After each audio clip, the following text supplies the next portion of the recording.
मागासवर्गीय आयोग घेऊन गेला. त्यांनी जात पडताळणी समितीचा हे घेतला, आढावा घेतला. तर जवळपास 5,500 दाखले वर्षभरात या वर्षभरात ओबीसीचे प्रलंबित आहेत. म्हणजे प्रांत अधिकारी आणि हे जात पडताळणीच्या अधिकाऱ्यांचे जेव्हा हे घेतला त्यांनी स्टेटस घेतलं सर, तर 5,500 दाखले अजूनही ओबीसीचे प्रलंबित आहेत. तुम्ही असा राज्यभराचा काय आढावा घेतलाय का? ओबीसीचे किती दाखले आपल्या स्तरावर प्रलंबित आहेत? हे बघा, महाराष्ट्रामध्ये आमचा एक डोंगरामध्ये राहणारा कोळी, महादेव कोळी, त्यांचा अजून प्रश्न मिटला. त्यांना अजूनही दाखले काढायचे म्हणत भटक्या विमुक्ता मधला माणूस जर त्यांना अर्ज दाखल केला त्याला 6 महिने काही त्याला मिळूच शकत नाही दाखला. अशी आजही परिस्थिती आहे. पण मला काय म्हणायचंय, मी एक आयोगावर काम केलेला आहे, मी माजी सदस्य आहे, मला ह्या सगळ्या गोष्टी माहिती आहेत. ह्यांना असं डायरेक्ट पुढच्या एंट्रीने ह्यांना आरक्षण मिळत नाही, सर्वोच्च न्यायालयाच्या निर्णयाचं उल्लंघन करतोय. हे महाराष्ट्राच्या सगळ्या पुढाऱ्यांना माहिती आहे, A to Z.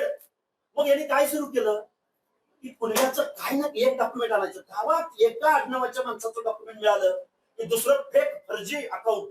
तो मनोज जरांगे जो पत्रकार परिषदेमध्ये अंतरवलीमध्ये त्यांनी ज्या दहीतोंडे का काहीतरी माणसाचं सांगितलं, दहीहंडे, अरे बोगस डॉक्युमेंट महाराष्ट्राला दाखवली, बोगस. ते डॉक्युमेंटच डुप्लिकेट होते. आता काय करावं बरं? हे बघा, महाराष्ट्रामधल्या सत्ताधाऱ्यांनी आता येण केन प्रकारे मराठा समाज बघा 2 लाख दाखले, 2 लाख, आणि फक्त काही हजारामध्ये पेंडिंग आहे. आणि ते काही नगरसेवकांपासून, सभापतीपासून जिल्हा परिषद सदस्यांपर्यंत आहे.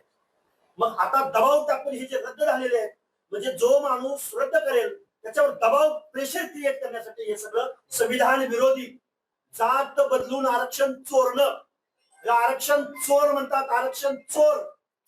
मनोज जरांगेला मला सांगणं आहे, मनोज जरांगेला, तू ज्या त्या दहीतोंडेचं जे दाखवलं ना, तो खरा जर मराठ्याच्या पोटचा असेल तर ते दाखले खरे आहेत म्हणून फक्त सांग. कारण कास्ट स्क्रुटिनी समितीनं ज्यावेळी त्या दहीतोंडेची वंशावळ जी म्हणून काही दहीतोंडे वंशावळ दाखवली की वेगवेगळ्या नावाची, यशवंत काय केले त्यांनी, हनुमंत केलंय, हनुमंत यशवंत केलंय.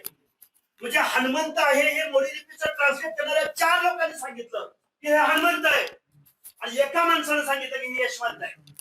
म्हणजे तू दाखले सुद्धा खडाखोड करून तुम्ही जाती बदलून घेणार.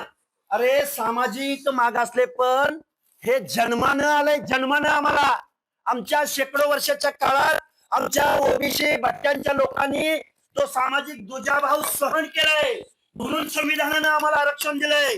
तू आमच्या या 18 पगड जातीमधल्या कुठल्या जातीमधला सामाजिक दुजाभाव सहन केला तेवढं आम्हाला सांग.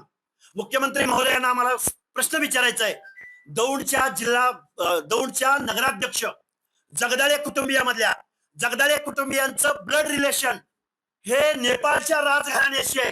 त्या जगदाळे कुटुंबियानं किंवा आमच्या फलटणच्या शिवांजली भोसलेनं किंवा आमच्या कोल्हापूरच्या महापौर रूपराणी निकम यांच्या कुटुंबानं कोणता सामाजिक दुजाभाव सहन केला असेल?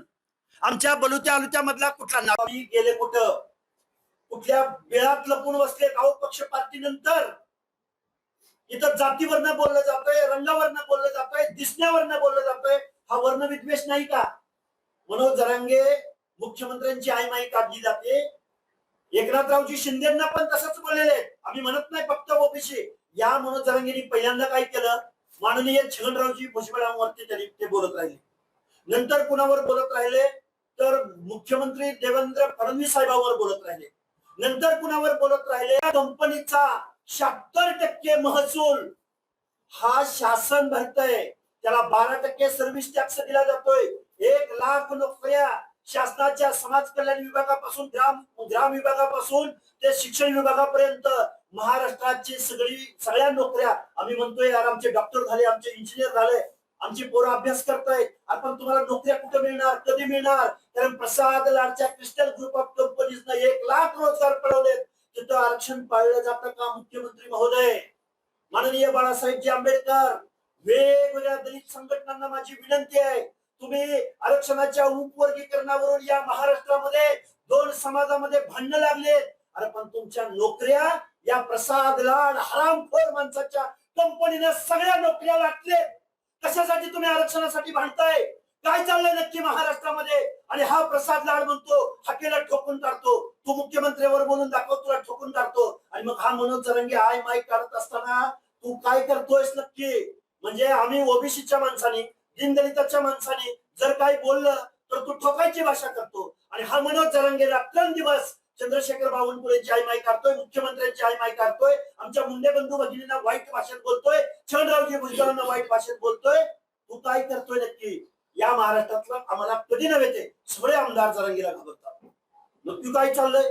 अरे हे जरांगे नावाचं लूट भरलेलं कुत्र आहे. आता आम्हाला सुद्धा ग्रामीण भाषेत बोलावं लागेल. आणि या लूट भरलेल्या कुत्र्याच्या डोक्यावरती राज मुकुट बसवला एकनाथराव शिंदे, तुम्ही बसवला. आणि ते लूट भरलेलं कुत्र आता कुणाला पण चावा घेत सुटलंय. आजपर्यंत आम्हाला वाटायचं अरे ह्याच्या डोक्यात काहीतरी परिणाम असेल, भुजबळ साहेबांना चावतोय, भुजबळ साहेबांकडेच पळतोय.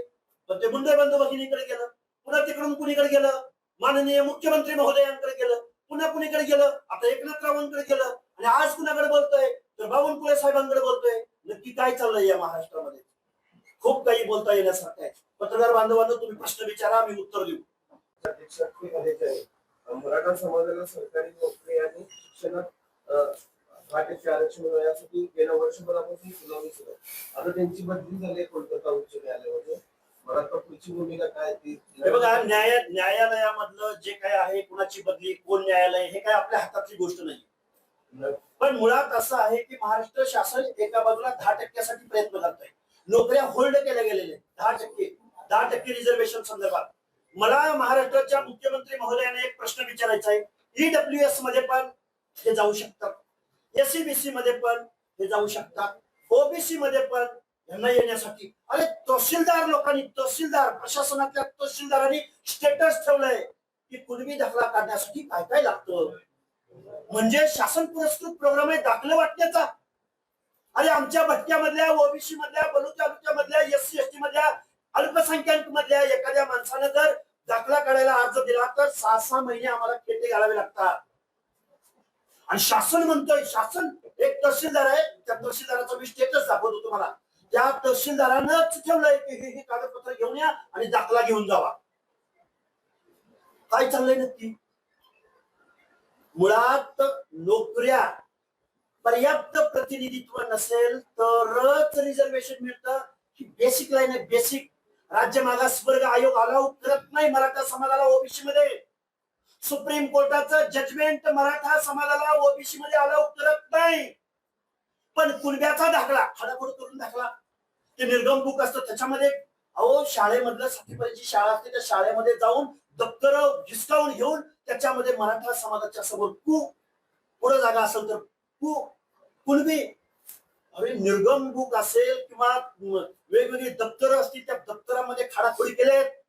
कारण महाराष्ट्र यांच्या हातात आहे. सरपंचापासून तहसीलदारांपासून ते वेगवेगळ्या पदापर्यंत यांची सगळी माणसं आहेत. आता ते सामंत साहेब म्हणताय आम्ही बघून घेऊ, असं होणार नाही. म्हणजे तुम्ही दबाव टाकताय. जात पडताळणीची जी काही कमिटी आहे तिला न्यायिक अधिकार आहेत, त्यांच्यावर दबाव टाकताय. म्हणजे आता जरांगेनं जी रॅली सुरू केली, जे काही इशारा देतायत, कारवाच्या भाषेत बोलतायत, तुम्ही शासनावर दबाव टाकताय. म्हणजे एक वेगळं काही या लोकशाहीमध्ये एक वेगळं काही सत्तास्थान निर्माण झालं की काय?